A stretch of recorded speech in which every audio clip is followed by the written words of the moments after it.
Pessoal, bom dia a todos e todas. Mais uma vez eu vou me apresentar. Vocês viram que eu até botei um óculos para parecer outra pessoa. Eu sei que vocês já enjoaram da minha cara ontem, mas a ideia aqui é um pouco falar dessa proposta, né, sobre o presente e o futuro da Bacia de Campos. Para quem não me conhece, que está vendo hoje pela primeira vez, eu sou o Mahatma Ramos, eu sou o diretor técnico do INEP, que é o Instituto de Estudos Estratégicos de Petróleo, Gás Natural e Biocombustíveis, criado pela FUP em 2018, para subsidiar com material técnico, conhecimento técnico, a ação sindical. E ontem eu fui o primeiro a falar, né? Então eu fui abrir fazendo uma fala mais geral, dos aspectos mais gerais. E hoje queria já parabenizar o professor Luiz e o Zé Luiz Viana e o companheiro Takashi, que já fizeram esse trabalho de resgate da identidade, da história, das dinâmicas econômicas da região norte e noroeste fluminense. O Takashi conseguiu já também trazer os elementos, eu acho, que caracterizam os trabalhadores do petróleo na região da Bacia de Campos. Então, eu organizei a minha fala em 3 momentos. Um momento em que eu trago alguns elementos que caracterizam a Bacia de Campos. Um segundo momento que eu trago um histórico recente sobre a infraestrutura e alguns elementos como os desinvestimentos realizados na Bacia de Campos. E, por fim, são 4. Num terceiro momento, um pouco o futuro da Bacia de Campos, e aí eu trago também alguns elementos da ação do setor privado na Bacia de Campos.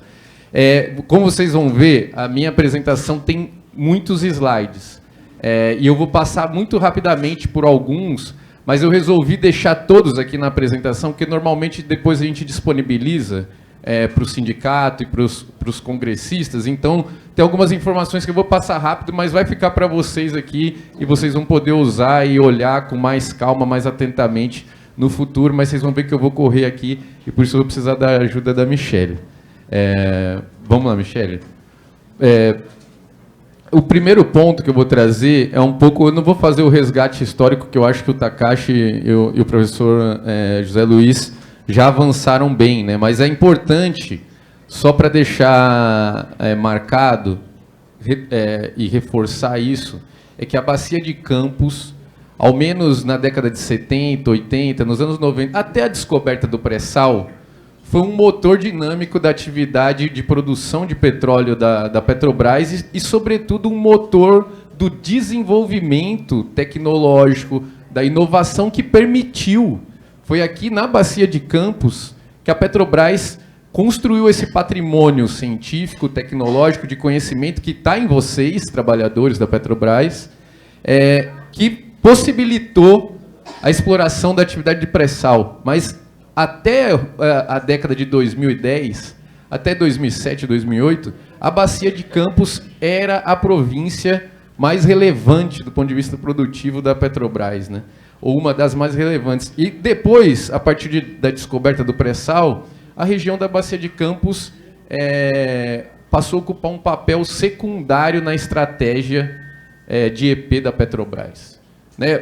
Por 2 motivos: o pré-sal e a capacidade, a produtividade, o baixo custo de extração das províncias e dos campos localizados no pré-sal, seja na Bacia de Campos ou na Bacia de Santos, mas também por conta de um amadurecimento dos próprios campos que já eram explorados desde os anos 70, 80 na Bacia de Campos, e até que o professor e o Takashi chamaram a atenção para essa necessidade de revitalização, de novos investimentos na recuperação desses campos maduros, né?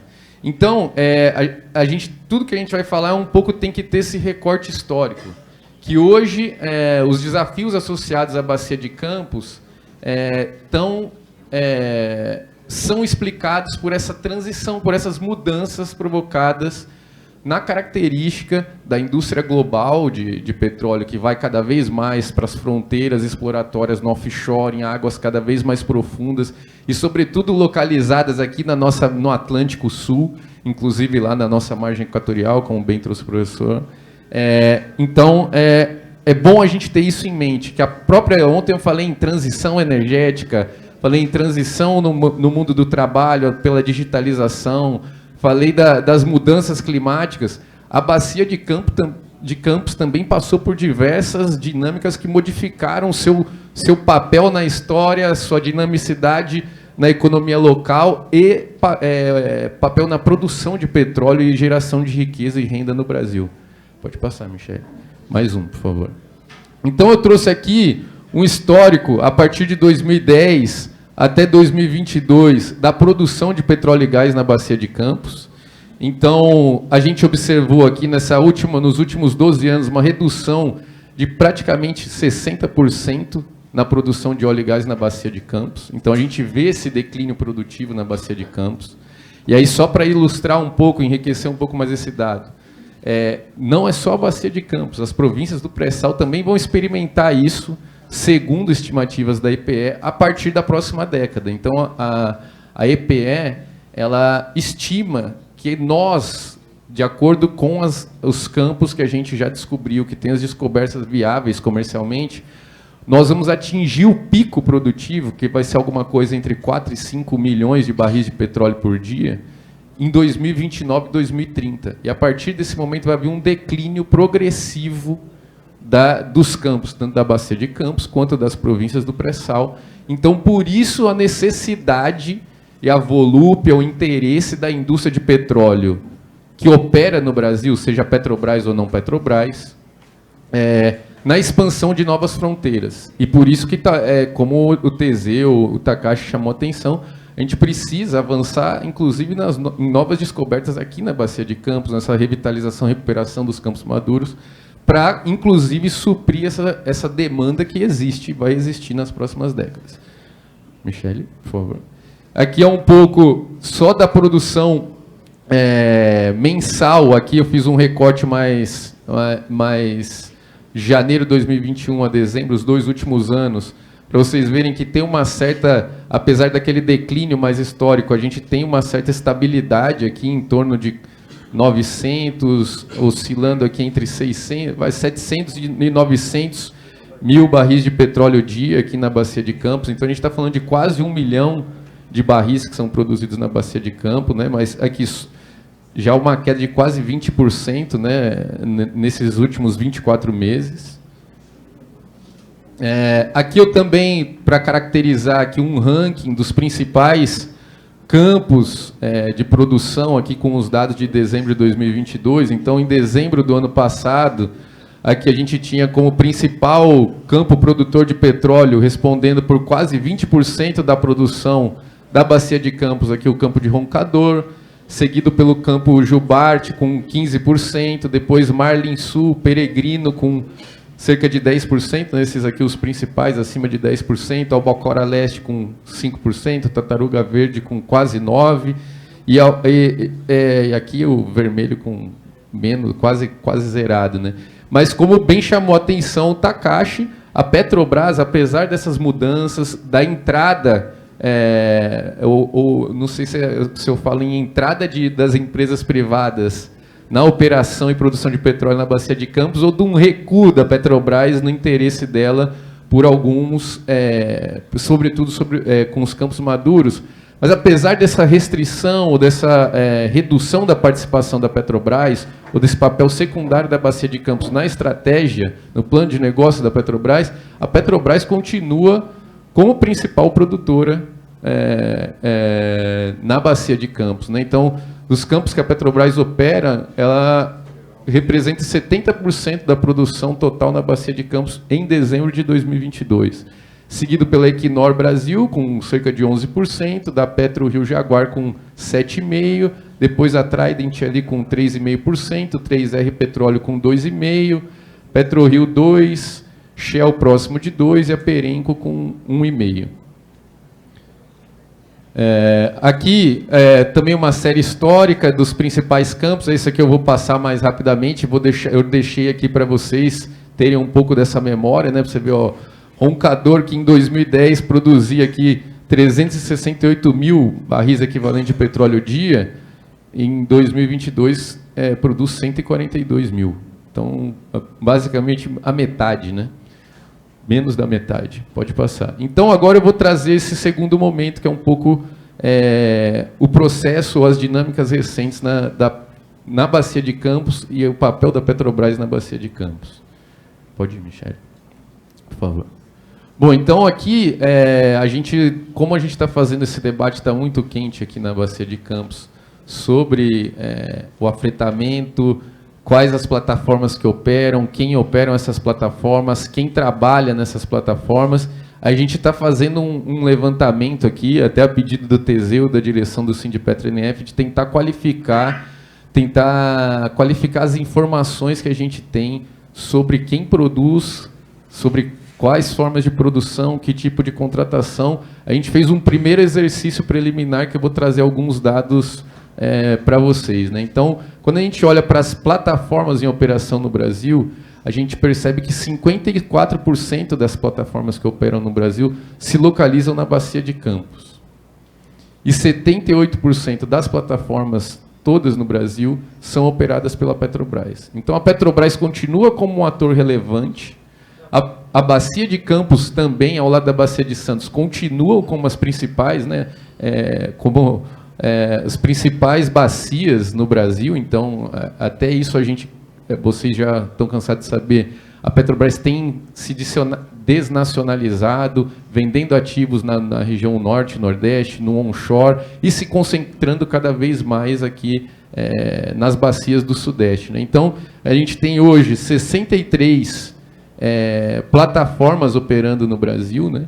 Aí você vê que aqui a Bacia de Campos tem 34, e aqui a Bacia de Campos você vê que tem uma diversidade grande de empresas que operam essas plataformas, e depois seguida pela Bacia de Santos, que tem 23 plataformas operando aqui. Dessas 23, 21 são da Petrobras, e aqui você vê que na Bacia de Campos, de 34, 22 são da Petrobras. Tem uma participação maior do setor privado. É isso que eu falei ali de maneira mais geral no começo, que tem uma participação crescente do setor privado na operação e contratação de plataformas na Bacia de Campos. Michele? Bom, aí quando a gente faz o recorte só para a Bacia de Campos, só para essas 34 plataformas que tem aqui, a gente percebe que 65% dessas plataformas da Bacia de Campos são operadas pela Petrobras. Então, ainda é majoritário, né, mas já foi muito maior essa participação da Petrobras historicamente. Esses dados são de junho de 2022. 41% das plataformas da Bacia de Campos são do tipo FPSO. Então, a gente vê aqui, né, dessas 34 plataformas da Bacia de Campos, 22 da Petrobras. E aí depois aqui tem mais a Perenco Brasil, que tem 3 plataformas do tipo fixa, Equinor com 2, Shell e Trident com 2, todas elas do tipo fixa. A Petrobras domina, né, nesse tipo de plataforma flutuante aqui, FPSO. E aí depois a gente tem também um grande número de plataformas semi-subversíveis, que aí eu acho que tecnicamente vocês dominam mais a diferença entre esses tipos de plataforma que eu, então eu nem vou me arriscar a explicar isso aqui. Michele. Aqui um pouco das plataformas em operação da Petrobras, né? Então, como eu falei, uma concentração nas bacias de Campos 22 e na Bacia de Santos. E aqui um pouco os tipos, né? Você vê que há um predomínio das plataformas do tipo FPSO, seguido pelas essas de semi-subversíveis. Michele.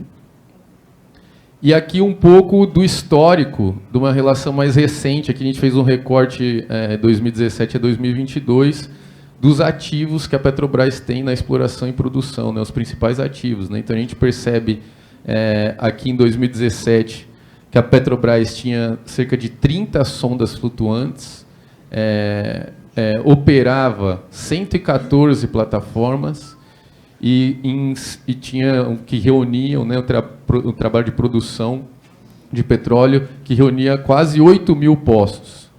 E aí hoje, em 2022, e aí o recorte é bem o do golpe, né? Então a gente vê uma redução, né, dos poços produtivos caem cerca de quase 3 mil postos a menos da Petrobras, no geral, né, no Brasil. O volume de plataformas operadas cai de 114 para 56 plataformas operadas pela Petrobras no Brasil.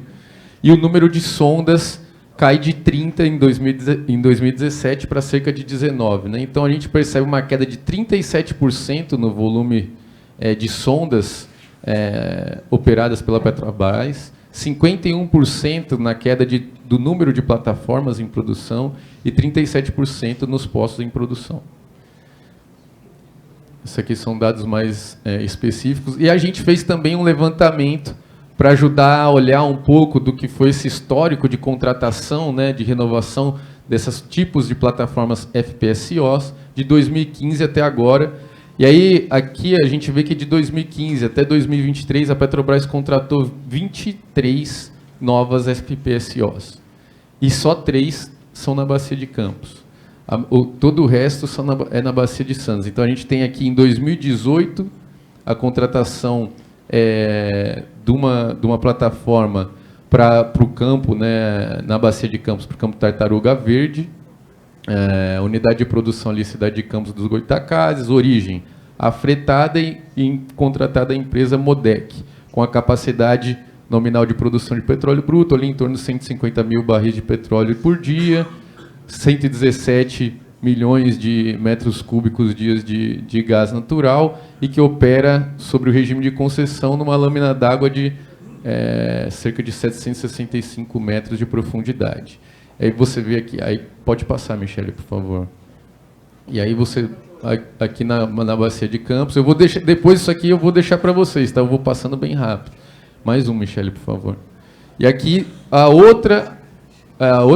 outras duas FPSOs que a Petrobras contratou também sobre aqui no regime de concessão, foram agora de 2023, em Marlin 1 e Marlin 2, também afretadas novamente, uma pela Modec e outra pela Wilson. E aqui com capacidade, respectivamente, de 80 mil produção de 80 mil barris por petróleo dia e outra de 70 mil. Né? Então, a gente está falando aqui em cerca de 150 mil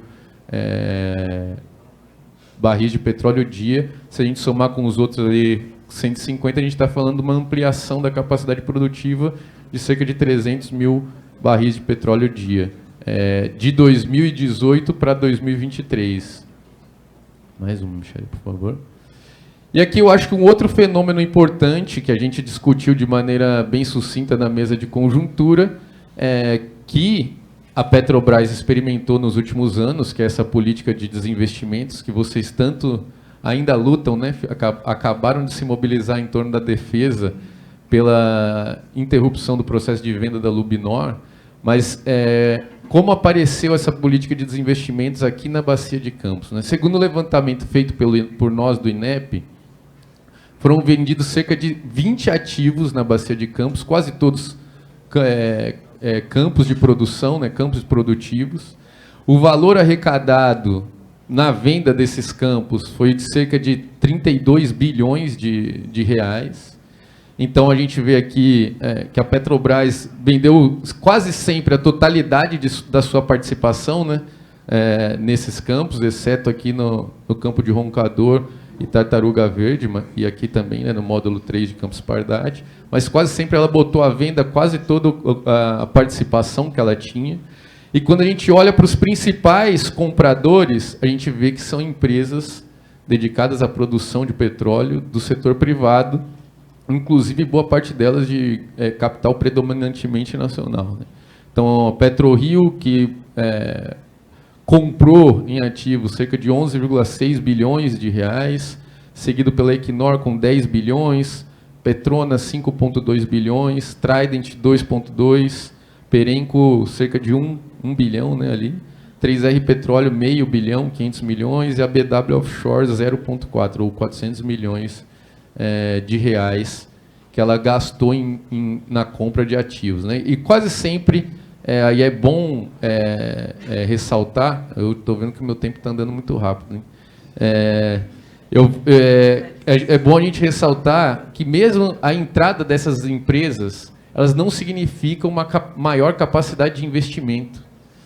Porque a Petrobras ela acumulou durante décadas e fez um investimento, um acúmulo técnico-científico tão grande.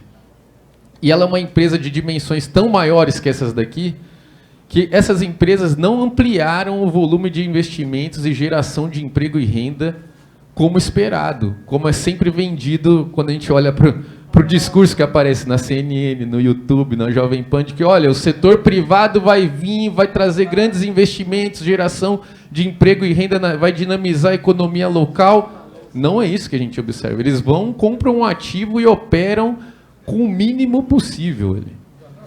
Né? E com trabalhadores terceiros, como o Takashi chamou, com remuneração muito mais baixa. Então, vamos lá, Michel.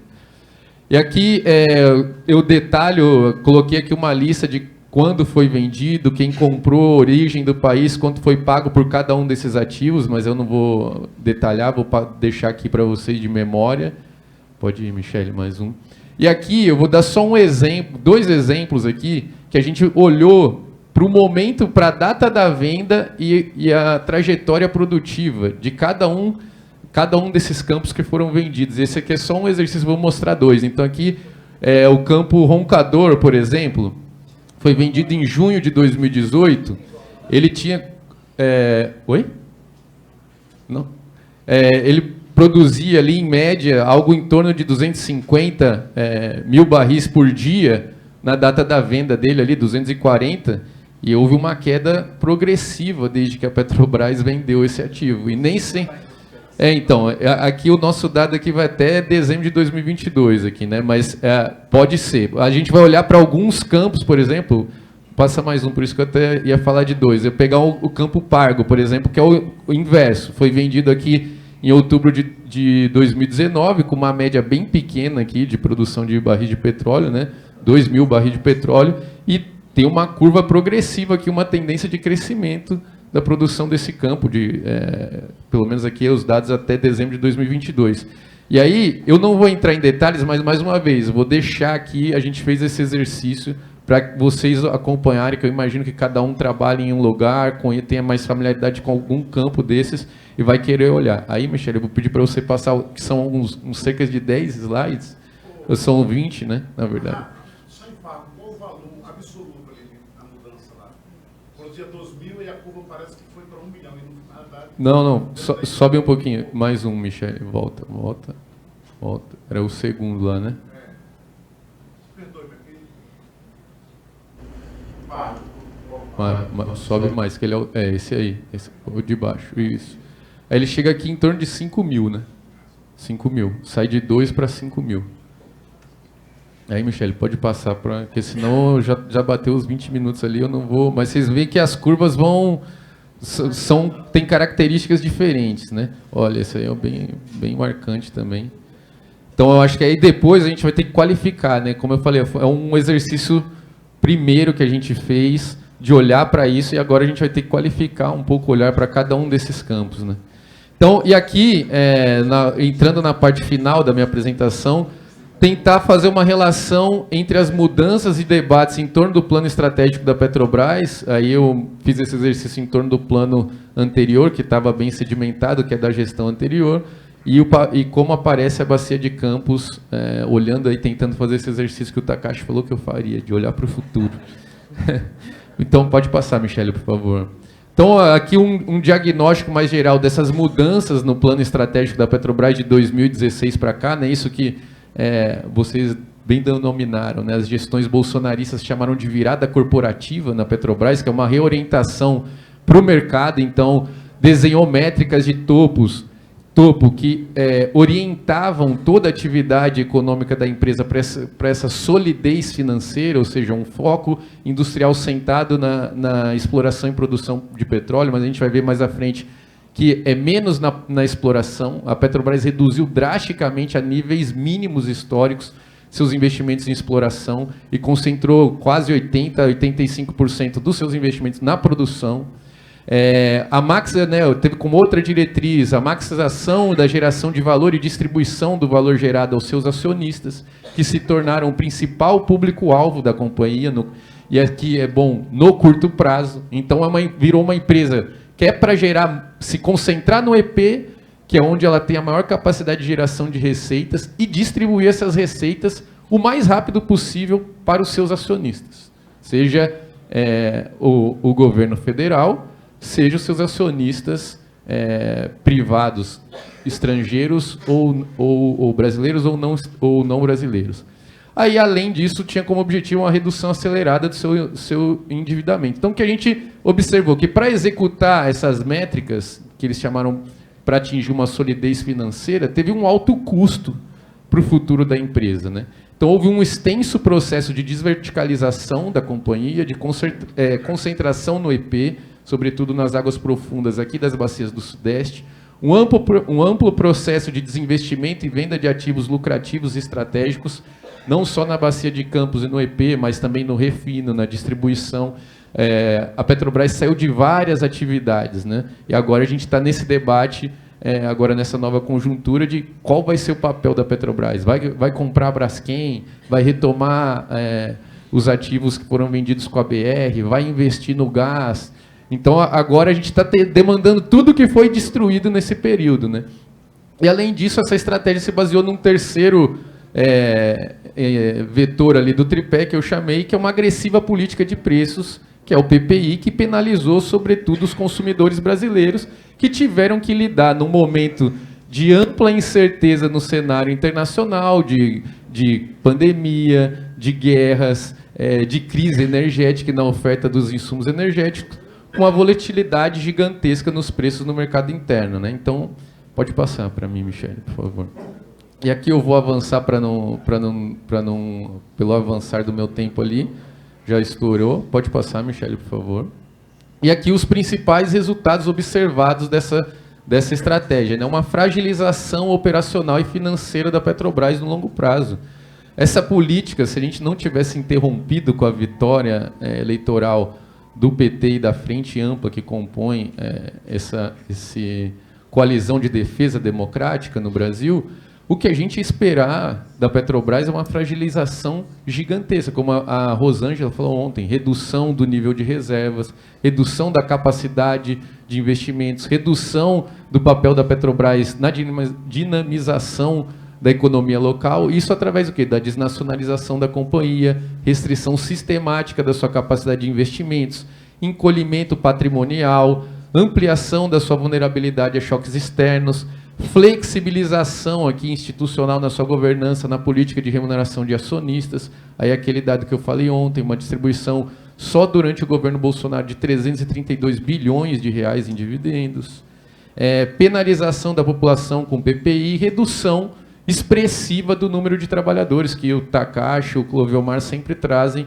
os dados de redução de cerca de 100 mil trabalhadores diretos para cerca de 44 mil trabalhadores diretos na Petrobras nesse período, redução de quase 300 mil trabalhadores terceirizados para cerca de 120 mil trabalhadores terceirizados. Então, houve um enxugamento da Petrobras e do próprio setor de petróleo e gás no Brasil. E aí, pode passar, Michele. Aí agora eu entro, como aparece a Bacia de Campos no plano estratégico da gestão anterior, como ele aparecia. E agora a gente está fazendo a disputa, aí Teseu está na luta de retomar, fazer a disputa para novos investimentos, né? Mas a Bacia de Campos, ela não tinha o protagonismo dos investimentos, mas continuava um ativo importante no plano estratégico da Petrobras, né? Tanto que estava previsto para o período 2023-2027 cerca de 18 bilhões em investimentos na Bacia de Campos. Isso se resume à contratação de novas 5 unidades produtivas, e a expectativa da Petrobras é que até 2027 ela alcançasse essa produção aí de 900 mil barris de petróleo dia. Ou seja, é basicamente investir 18 bilhões para manutenção da capacidade produtiva que ela tem hoje. Então, essa é uma indústria cara. Então, vai investir 18 bilhões para manter o nível produtivo que tem hoje. Então, aqui, até já foi divulgado, atualizado recentemente, o projeto de implantação de 18 novas FPSOs na Petrobras até 2027. E aí, eu até marquei em vermelho, porque dessas 18... E aí eu tinha notado mentalmente aqui, mas 1, 2, 3, 4, 5, 6, 7, 8, 9, 10, 11. Dessas 18 que tem programadas para contratar, falei 11, né? 11 são unidades afretadas. E o Rafael Crespo está aí, ele pode me ajudar, que eu estou sempre pedindo ajuda para ele.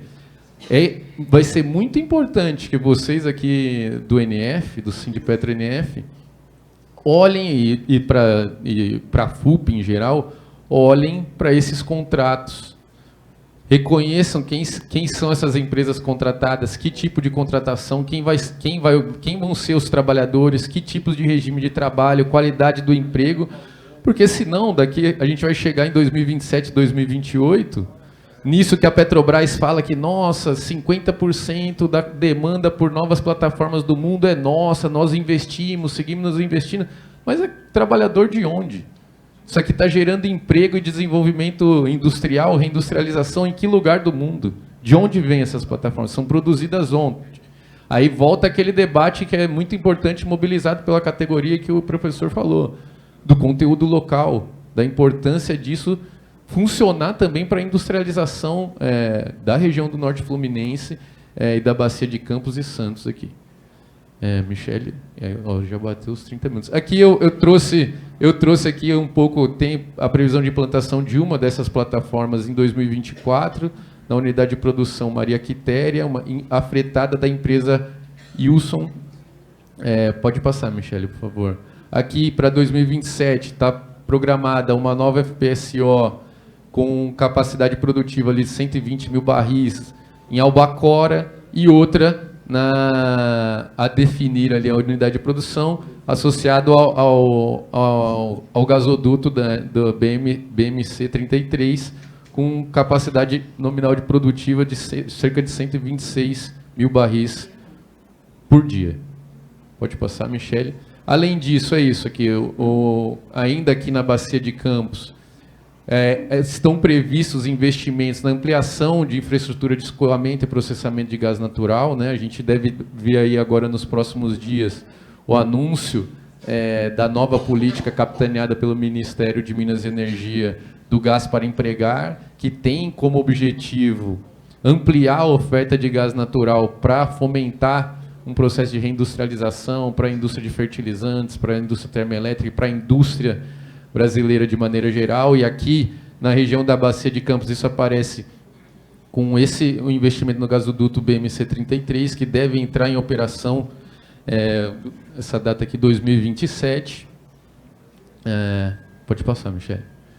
E aqui também uma outra possibilidade que a Petrobras olha para a Bacia de Campos, está associada à questão do tema da transição energética e esse compromisso da Petrobras de mitigar suas emissões de carbono, ampliar sua captura de carbono, que são os processos, os projetos de descomissionamento de plataformas em campos que não vão operar mais.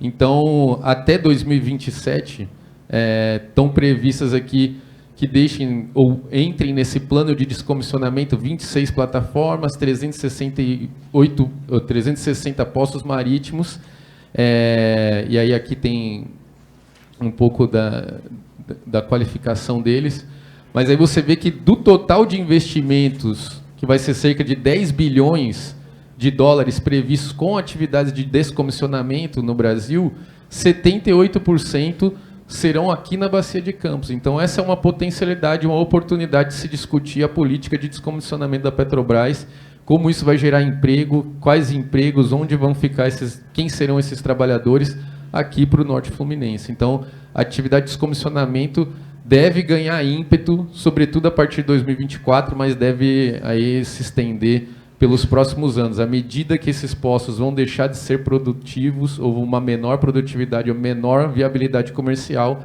a Petrobras vai investir, até porque quando a empresa apresenta um plano de exploração na ANP, uma das etapas do processo que a regulação prevê é o processo de descomissionamento. Alguns chamam de só tirar sucata e tudo mais, mas é uma oportunidade também de aquecer a atividade de petróleo e a indústria brasileira e o mercado de trabalho local. Michele, eu acho que era isso, né? Aí aqui um pouco essa atividade pode mobilizar cerca de 30 bilhões em investimentos, que estão distribuídos aqui ao longo dos anos, mais ou menos aqui uma concentração forte a partir de 2023 e um novo ímpeto maior de investimento a partir de 2026. Então, eu acho que era isso, né? Pode passar, Michele. Aí aqui também é uma listagem de todas, desse programa de descomissionamento, todas as plataformas e os campos que estão envolvidos, para vocês estudarem mais para frente e pensar a ação e a organização sindical de vocês em torno desses daqui. E aí, eu vou deixar isso aqui para o debate, porque eu acho que o Takati já falou, e eu já falei demais, mas aqui é só um pouco dos investimentos que estão planejados pelo setor privado. Eu posso mais um minutinho e aí eu encerro? Tá bom? Então, rapidinho, Michele. Então aqui, ó, a PetroRio, por exemplo, tem investimentos previstos de 150 milhões para os próximos 18 meses, né, em Albacora Leste. Aí pode pular, que eu vou ser bem rápido, Michele. Aqui a Perenco também tem investimentos previstos de quase 400 milhões de dólares para aumentar em 25% sua produção em ativos até o fim do ano de 2023. A Shell pretende perfurar um poço em Sussuarana e avançar na contratação de serviço de descomissionamento, pensando nessa política de transição energética da Shell. A 3R Petroleum também pretende assumir o campo de Papa-Terra ali na virada do ano, né, pretendia nos primeiros meses, deve ampliar a sua operação, seus investimentos produtivos na Bacia de Campos. E é um pouco isso, por isso que eu falei mais um minuto. Mas assim, é um pouco isso, pessoal, que eu queria trazer do panorama do que foi a produção, o papel da Bacia de Campos na indústria do petróleo e gás do Brasil, um pouco do processo de desmonte que foi feito na Petrobras e como isso afetou a Bacia de Campos, e um pouco dos desafios que a gente tem pela frente e as oportunidades, como o descomissionamento, o debate em torno do afretamento e contratação de plataformas. E era um pouco isso. Obrigado.